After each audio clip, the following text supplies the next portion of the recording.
Bismillahirrahmanirrahim. Assalamualaikum warahmatullahi wabarakatuh. Di sini adalah kelanjutan pembahasan dari pengaktifan pineal gland. Di sini disampaikan apa yang harus disampaikan Gus Wijaya berdasarkan diri sejati. Pertama, yang dibahas adalah spiritual dan keduniawian. Apakah bertentangan antara kehidupan spiritual dengan keduniawian?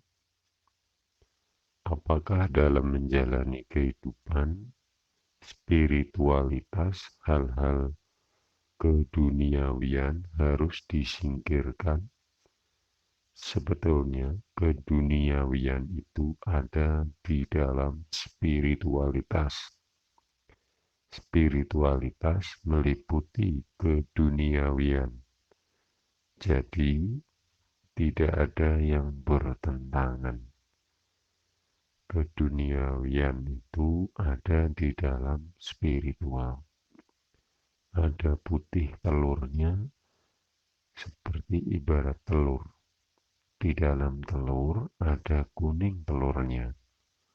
Nah, kuning telurnya itu yang disebut dunia. Ada kulit telurnya. Putihnya disebut spiritualitas. Ketiganya utuh. Itulah yang disebut keutuhan atau kemanunggalan. Kulitnya disebut sang ilahi atau Tuhan. Ia yang menjaga keduanya. Apakah boleh mencari kekayaan di dunia ini? Tapi hidup Anda jangan hanya fokus berkutat di daerah kuning telur saja atau dunia.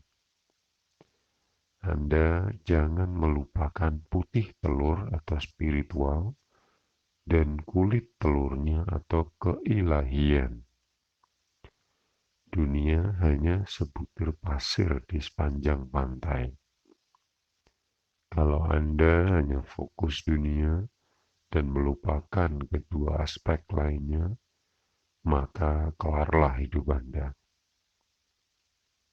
Anda berpikir bahwa kehidupan Anda di dunia ini akan eksis terus. Tidak. Bisa saja Anda sukses di dunia, ini bergelimang harta, tapi Anda mengeruk keberlimpahan di dunia dengan cara tidak baik, dan Anda pun lupa dengan spiritual dan ketuhanan. Lalu apakah yang terjadi? Keberlimpahan Anda akan sia-sia saja atau keberlimpahan palsu. Ibarat Anda sedang membayangkan makan sebuah apel yang manis, tapi itu hanya membayangkan saja. Berbeda dengan Anda yang memakan buah apel yang asli. Nah, duniawi adalah seperti itu gambarnya. Sehebat dan seberlimpah apapun, Anda itu hanya kepalsuan. Ada yang lebih besar, lebih kokoh, lebih langgeng, dan meliputi segalanya, yaitu spiritualitas dan ketuhanan. Catatan spiritual adalah penghubung antara dunia dan keilahian. Perlu dipahami bahwa manusia serakah itu penyebabnya karena ia tertutupi ilusinya sendiri, tidak mengenal dirinya sejati atau jiwa murninya. Diri sejati dan jiwa murni itu sama saja. Tidak akan bisa menghilangkan dahaga jiwa Anda. Jika semua keinginan-keinginan tubuhnya selesai, maka ia bahagia. Padahal Ya belum tentu juga. Ia beranggapan bahwa ia adalah sekedar tubuh ini, sehingga pandangan ia adalah untuk memuaskan nafsu tubuhnya saja. Ingin kaya raya, ingin berlimpah, ingin berkuasa, ingin ini, ingin itu yang sifatnya memuaskan nafsu, kebertubuhannya saja. Itu hanya ilusi nyata bahwa jika saya yang mewakili tubuh ini tidak bisa mencapai keinginannya yang macam-macam tersebut, maka saya yang mewakili tubuh tersebut akan menderita. Lalu apa penyebab penderitaan? Mau belajar ilmu pengembangan diri macam-macam pun, ia tidak akan menyelesaikan masalah dan penderitaan karena orientasi dan paradigma tentang dirinya tetap sama, yaitu saya adalah tubuh. Sejatinya diri Anda adalah ketuhanan itu sendiri jika pandangan dan paradigma tentang diri berubah dari diri saya adalah tubuh menjadi saya adalah ketuhanan atau keilahian itu sendiri, maka selesailah penderitaan hidup Anda. Seketika penderitaan yang Anda alami saat ini akan terhenti dengan otomatis dan beralih ke kehidupan yang langgeng. Tubuh Anda yang hanya sebatas tulang dan daging, ia adalah wayang saja. Disitulah akar penderitaan. Tapi Anda yang sebagai wayang itu malah asik menjadi wayang, terhanyut oleh drama wayang, dan larut dalam dinamika wayang. Anda lupa bahwa sejatinya Anda itu adalah dalangnya, yang maha hidup itu dalangnya, bukan wayangnya, tapi Anda malah senang jadi wayang dan ngaku-ngaku punya hidup. Hari ini kita bahas lagi, Anda asik di dalam kehidupan wayang, tapi Anda lupa bahwa Anda sendirilah dalamnya. Teknik membangkitkan pineal gland untuk mempertajam intuisi. Cara untuk mengetahui informasi jarak jauh tanpa terhalang ruang dan waktu. Kali ini ada dua metode. Yang pertama,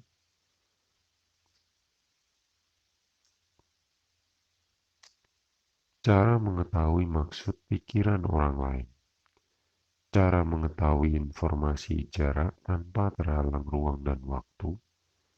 Tetapi seiring berjalannya waktu, ilmu tentang ini terus terpendam dan akhirnya hilang di telan bumi.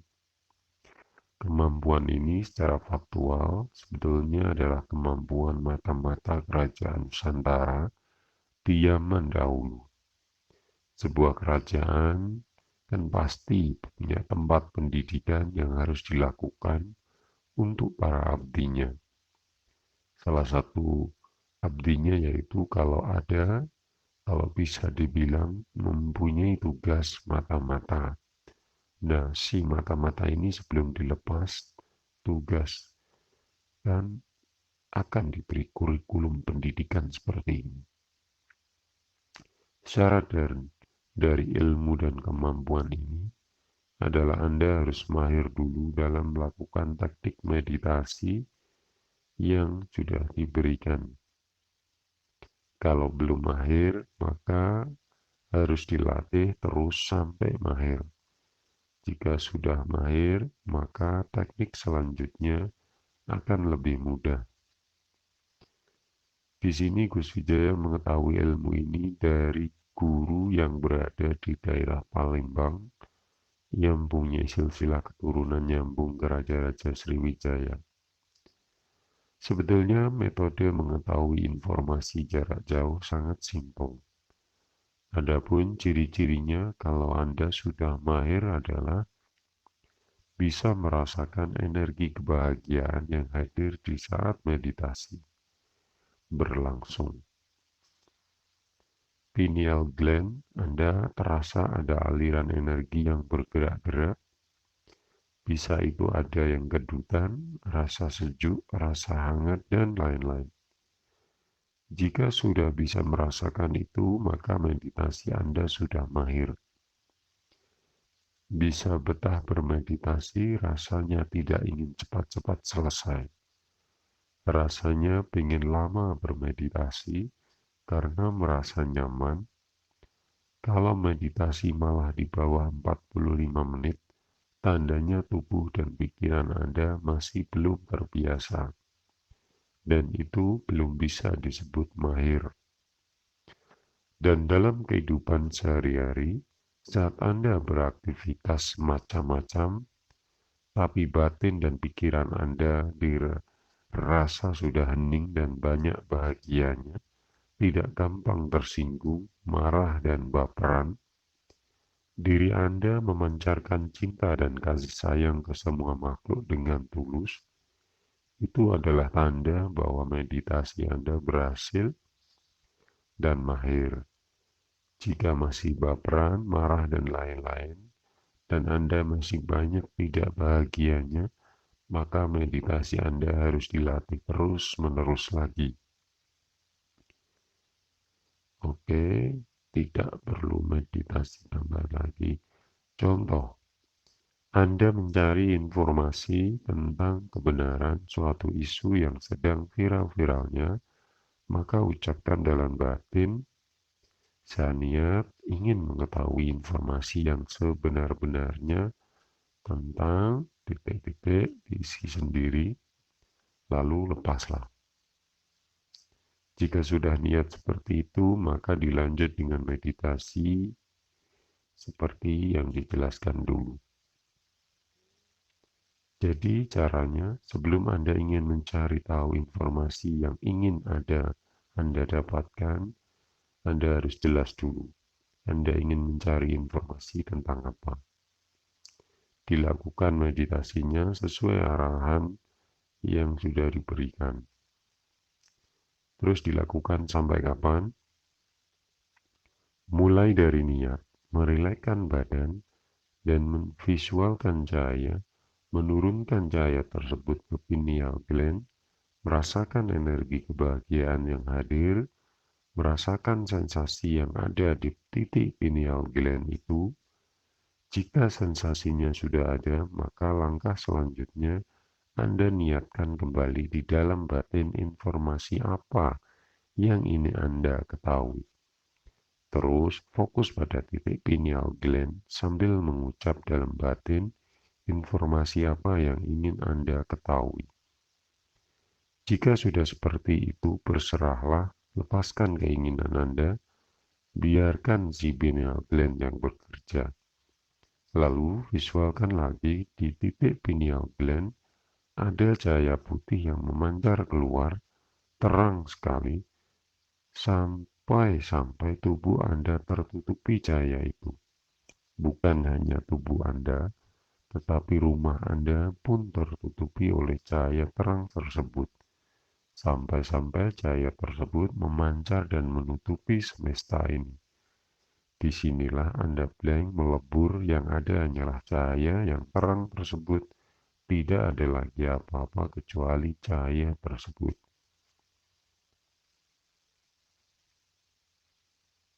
Dilakukan sampai Anda menemukan kepahaman. Jadi bukan Anda diberikan gambaran atau film tentang sebuah informasi yang ingin Anda ketahui, tetapi Anda hanya akan diberikan kepahaman. Seperti itu, maka selesailah meditasi Anda dan Anda mendapatkan kepahaman. Sekarang teknik mengetahui maksud dari pikiran orang lain. Ada dua teknik. Cara kedua yaitu tanpa meditasi. Teknik pertama dengan meditasi, caranya sama seperti dijelaskan tadi.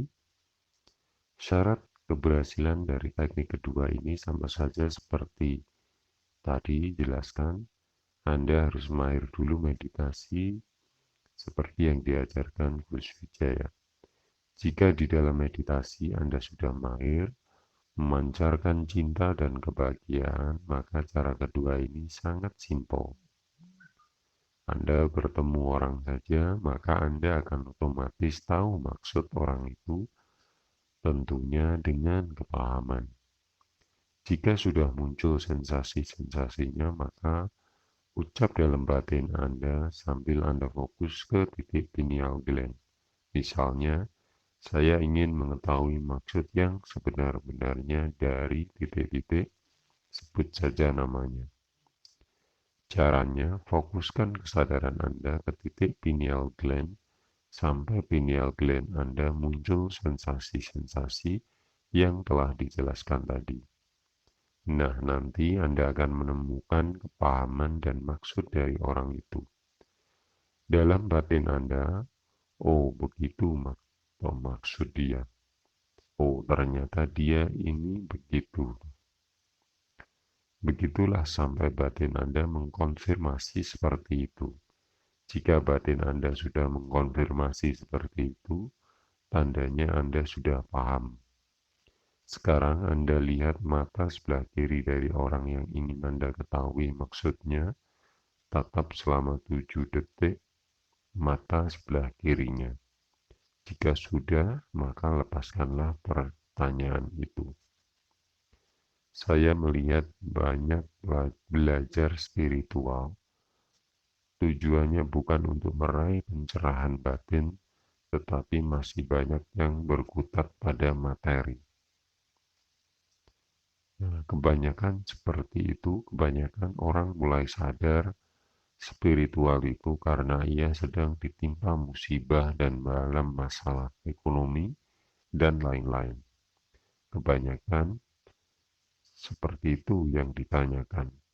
Masalah hutangnya, masalah rumah tangganya, masalah penyakitnya, ingin kaya raya, bebas dari kemiskinan, ingin ini, ingin itu, bermacam-macam. Tidak ada yang lebih indah ketimbang mengalami pencerahan dan penyaksian terhadap Tuhan, hidup di dalam kasih Tuhan, di dalam tuntunan Tuhan. Itulah jalan spiritual. Buahnya di kehidupan dunia ini kita akan dimudahkan hidup jadi mudah dan ramah. Apapun yang diminta, pasti saat itu juga diijabah oleh Tuhan. Nggak perlu teknik macam-macam, tapi bukan ini tujuannya, ini hanya buahnya. Banyak orang masuk spiritual karena ada masalah-masalah hidup yang sedang dialami, bukan dari ketulusan untuk mencapai pencerahan atau kepahaman. Kalau sudah selesai masalahnya, dipastikan lupa dengan spiritual dan Tuhan.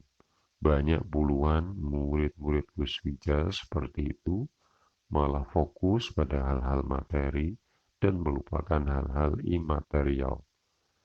Padahal materi tersebut hadir karena imaterial. Maka jatuhlah lagi, ia baru enak sebentar, lalu jatuh lagi, baru enak sebentar lagi jatuh kembali, minta bantuan lagi dengan mentah-mentah. Ditolak Gus Wijaya. Belajar spiritual itu ya harus tulus. Jangan ada embel-embel ingin kaya, ingin utang lunas, ingin ini, ingin itu, ingin masalah ini selesai, ingin masalah itu selesai. Tujuan utamanya adalah menemukan Tuhan dan nyawiji di dalamnya, di dalam kasih-Nya di setiap saat. Tuhan ridho dengan kita. Jika Tuhan sudah ridho dan Ia sudah menjadi kekasih kita, maka tak akan ada lagi masalah sebesar biji pasir pun yang akan menimpa kita. Maka hidup pun jadi surga yang nyata. Gus Wijaya nggak asal ngomong, ada bukti realnya, yaitu dirinya sendiri dan semua teman yang telah tercerahkan. Hidup di dalam kasih Tuhan itu nyata adanya, hidup dipermudah, keindahan di mana-mana. Pokoknya yang dicari dalam spiritual itu adalah ridho Tuhan, ridho Allah. Bukan karena kita ada masalah dan kita baru belajar spiritual, itu tidak akan berhasil. Malahan hidup Anda akan semakin mumet dan bingung. Karena kesadaran Anda masih di ranah materi, bukan spiritual. Rezeki pun mengalir tanpa diminta. Masalah rezeki itu masalah kecil. Bayangkan saja di kehidupan Gus Wijaya sehari-hari perjalanan hanya keliling-keliling di satu tempat ke tempat lainnya. Dengan tulus menjalaninya karena itu adalah titah dari Tuhan. Dari kota A ke kota B, kota B ke kota C, Gus Wijaya tidak disuruh oleh manusia dan tidak ada yang menggajinya. Tapi perjalanan Gus Wijaya mulus terus dan dipermudah. Itu karena sudah total bersama Tuhan, berserah secara total. Setiap hidup, setiap hari, Gus Wijaya hidup di dalam kehidupan yang dipenuhi oleh keajaiban, dan semua orang yang telah tercerahkan pasti begitu. Setiap hari hidup dalam kemukjizatan Tuhan, nyata dan real. Karena satu-satunya penolong Gus Wijaya adalah Tuhan itu sendiri. Tuhan satu-satunya tempat bergantung. Bayangkan saja, Gus Wijaya sudah berkeliling dari satu daerah ke daerah yang lain, dapat uang dari mana, sedangkan Gus Wijaya tidak ada yang menggaji. Tetapi sampai sekarang sehat, bahagia, bugar, semua perintah dan titah dari Tuhan dijalankan dengan baik. Sehingga keajaiban pun sudah tidak aneh lagi bagi Gus Wijaya. Setiap saat dan setiap waktu hidup yang dipenuhi semua keajaiban. Sering sekali keajaiban itu muncul dari tangan-tangan para murid-muridnya.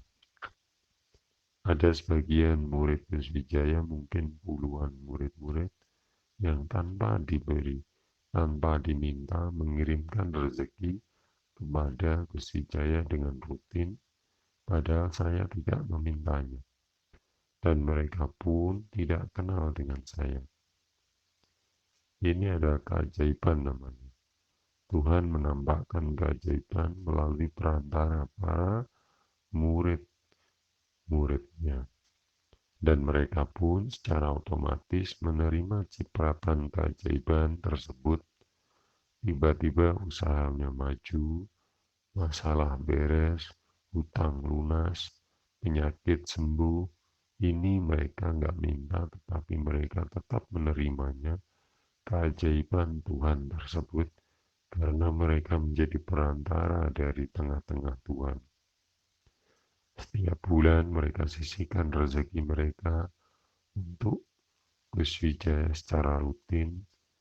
Mereka bilang kepada Gus Wijaya, saya ikhlas Gus, karena saya tahu Gus itu adalah wali Tuhan yang hadir di dunia ini, yang menjaga keseimbangan di dunia. Sangat beruntung karena Gus Wijaya dapat dibantu melalui perantara saya menjalankan misi Tuhan, titah Tuhan, dan lain sebagainya. Mereka menerima cipratan keajaiban karena mereka tahu dan mereka sadar bahwa tugas yang Gus Wijaya emban ini adalah tugas berat dari Tuhan, dan dengan begitu mereka ikut membantu misi saya menjalankan titah Tuhan tersebut. Ini salah satu keajaiban ya Gus Wijaya bidang rezeki. Rezekinya tercukupi oleh Tuhan. Tahun 2018 yang lalu Gus Wijaya mempunyai cerita unik, mendapat titah dari Tuhan untuk pergi ke negara tertentu, padahal sebelumnya nggak pernah dapat misi ke luar negeri. Hari itu juga saya diminta ke sana dalam pikiran merasa bingung, uang pun tak cukup. Di situ dia berserah dan pasrah total pada Tuhan. Ya Tuhan, saya harus gimana? Jika ini adalah perintah-Mu, jika ini adalah titah-Mu, maka mudahkanlah jalanku. Di hari itu juga Tuhan berikan keajaibannya. Ada seorang murid saya tiba-tiba mengirimkan sejumlah uang dengan jumlah yang sangat besar. Dia bilang, Gus, terima kasih banyak. Ini sebetulnya hanya sedikit saja yang saya kasih. Terima kasih atas bimbingannya selama ini. Berkat mencari ridho Tuhan, Tuhan pun mengasihi saya. Saya semakin maju, kehidupan menjadi kehidupan surgawi. Terima kasih. Ini adalah muridnya, seorang pengusaha di kota Surabaya. Di situ saya langsung bergetar, merinding, dan di hari itu pun langsung berangkat bersama teman. Ini bukan bermaksud sombong, tapi itulah realnya. Gus Wijaya pun tiba-tiba diperintah menulis ini karena perintah dari Tuhan melalui diri sejati. Menurut klasifikasi dibagi dua, kemampuan melihat dimensi lain. Yang kedua adalah mempertajam intuisi dan firasat. Oke, kalau sudah dapat tempat yang enak, kita lanjutkan. Materinya tinggal mempertajam firasat serta kemampuan melihat dimensi lain dan mempertajam intuisi.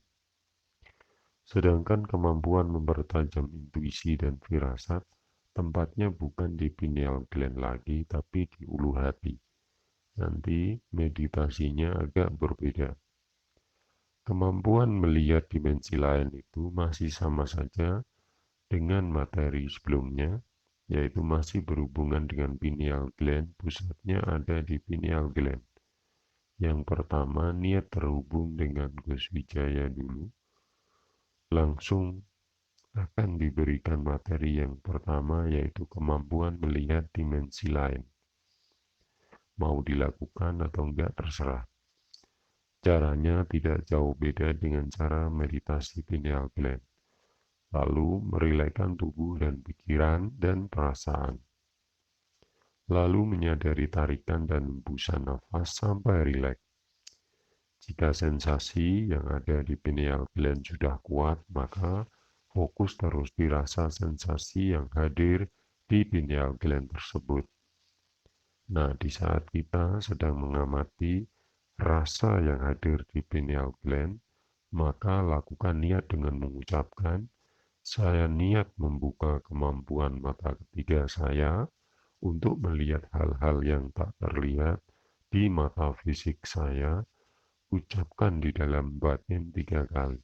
Di saat mengucapkan kalimat tersebut, dilarang bernafas. Jika sudah rileks ketiga aspek tersebut, maka langkah selanjutnya merasakan energi cahaya di atas kepala, lalu turun ke pineal gland, lalu rasakan sensasi yang ada di pineal gland.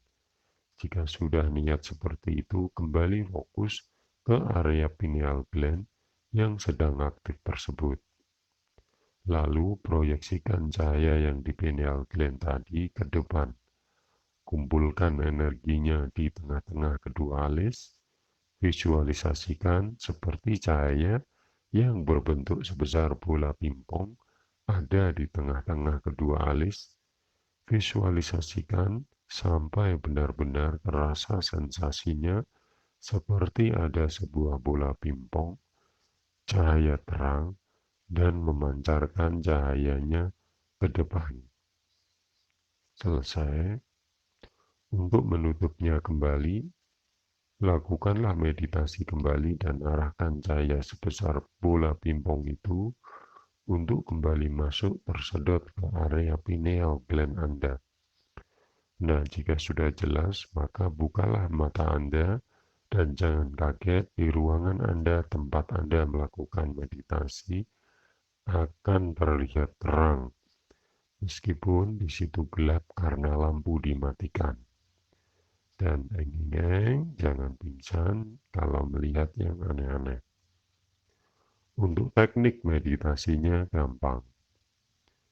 Sekarang teknik mempertajam intuisi dan firasat. Kemampuan ini pusatnya ada di ulu hati. Jika kita sudah fokus, langkah-langkah meditasi sebelum meditasi jangan lupa niat terhubung dengan Gus Wijaya, itu harus. Rasakan sensasi kedamaiannya, sampai pada fase memvisualkan energi cahaya putih di atas kepala. Nah, cahaya itu diturunkan ke pineal gland, mampir sebentar, rasakan sensasinya. Jika dirasa sudah cukup, maka turunkan lagi cahaya tersebut ke area ulu hati. Plong sekali rasanya di ulu hati tersebut. Terus fokus di situ sambil mengucap niat yang mantap di dalam batin. Saya berniat berhubung dengan diri sejati yang berpusat di sini. Wahai diriku sejati, jadilah engkau guru sejatiku, bimbinglah aku ke dalam kebenaran, tuntunlah aku kepada Tuhan. Nah, nanti biasanya di dalam batin akan ada yang menjawab iya. Jika sudah seperti itu, maka sudah terhubunglah. Terus fokus di situ. Kalau sudah begini, otomatis firasat dan intuisi Anda akan kuat. Anda akan sensitif mendengar tuntunan dari diri sejati yang berupa firasat dan intuisi. Perbedaan firasat dan intuisi, terus lakukan keterhubungan itu. Keterhubungan itu menghasilkan kebahagiaan yang memancar dari diri Anda keluar. Kebahagiaannya melimpah ruah karena Anda telah terhubung dengan pusat kebahagiaan, terhubung dengan samudra kebahagiaan. Biasanya nanti Anda akan betah berlama-lama bermeditasi.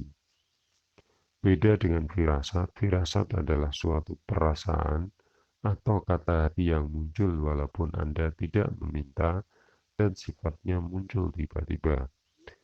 Misalnya, Anda tiba-tiba memikirkan anak Anda yang sedang pergi ke kota X, misalnya. Nah, di situ tiba-tiba perasaan Anda tidak beres, tidak enak. Biasanya itu kerja dari firasat. Dan firasat itu jika Anda sudah terhubung dengan diri sejati, maka akan akurat. Intuisi itu semacam tuntunan. Jika misal Anda ingin melangkah ke kanan atau ke kiri, nah kita tugas intuisi karena ia yang menemukan, ia yang menentukan. Oke, tangan kiri di atas, tangan kanan di bawah, kaki kiri di atas, kaki kanan di bawah.